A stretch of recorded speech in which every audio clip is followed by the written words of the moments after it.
वज़ीर पंचायत राज बहबूदी ख़वातीन व अतफ़ाल सितका ने कहा है कि मसावात ही ख़वातीन के आलमी दिन का बुनियादी मकसद है।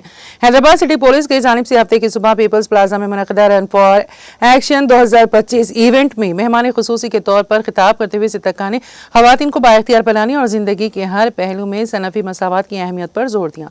उन्होंने इस इवेंट के इनेक़ाद पर मुंतज़मीन को मुबारकबाद दी और ख़वातीन के आलमी दिन के मौके पर नेक ख्वाहिशात का इज़हार किया।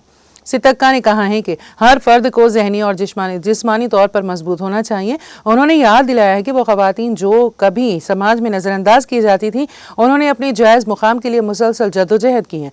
ख़वातीन के आलमी दिन की इब्तिदा मसावी काम के बदले मसावी उजरत के मुतालबे से हुई थी और आज ये दिन इस बात की याद दिलाता है कि मर्द और ख़वातीन में कोई फ़र्क नहीं है। उन्होंने इस मौके को मसावात के फ़रोग़ का ज़रिया करार दिया। उन्होंने पुलिस की जानिब से ख़वातीन के तहफ़्फ़ुज़ को यकीनी बनाने की कोशिश की सताइश की और कहा कि हैदराबाद एक महफूज शहर बन गया है जहां मुलाजिमत, रोज़गार और कारोबार के लिए आने वाले अफराद खुद को महफूज महसूस करते हैं। ताहम उन्होंने इस बात पर भी जोर दिया है कि सिर्फ पुलिस पर जिम्मेदारी डालना काफ़ी नहीं बल्कि पूरे समाज को ख़वातीन के तहफ़्फ़ुज़ के लिए काम करना होगा।